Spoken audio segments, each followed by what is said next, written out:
వ్యాధి బాధ సమయములో కష్టసుడుల తరంగములో ఏమున్నా చాలిన దేవుడవు యేసు, చాలిన దేవుడ నీవు.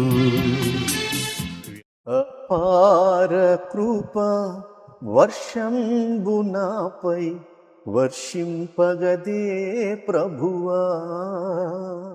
నీ పాద సేవకు నిరతము నా మనసు. డాక్టర్ ఆకుమర్తి డానియల్ గారు మన మధ్యలో ఉన్నారు. స్వాగతం అండి. చాలా అద్భుతమైన క్రైస్తవ ఆరాధన గీతములు, భక్తి గీతములు అనేకము క్రైస్తవ ప్రపంచానికి వారు అందించారు. పలు దేశాల్లో కూడా వారు వెళ్ళి దేవుని పాటలు పాడడం జరిగింది. అనేకులను ఆరాధనలోనికి నడిపించడం జరిగింది. వారు రచించిన పాటలు చాలా సుపరిచితం. ఈ ఛానల్లో వస్తున్నటువంటి ఈ ఇంటర్వ్యూని చూసి మీరు అనేక మందికి షేర్ చేయండి. అనేక మంది ఈ విషయాలు తెలుసుకుంటారు. చూడడం మాత్రమే కాకుండా మీరు అందరూ కూడా సబ్స్క్రైబ్ చేసి ఈ యొక్క దైవికమైనటువంటి ఛానల్స్ని మీరు ఎంకరేజ్ చేయండి. దేవుడు మిమ్మల్ని దీవించును గాక.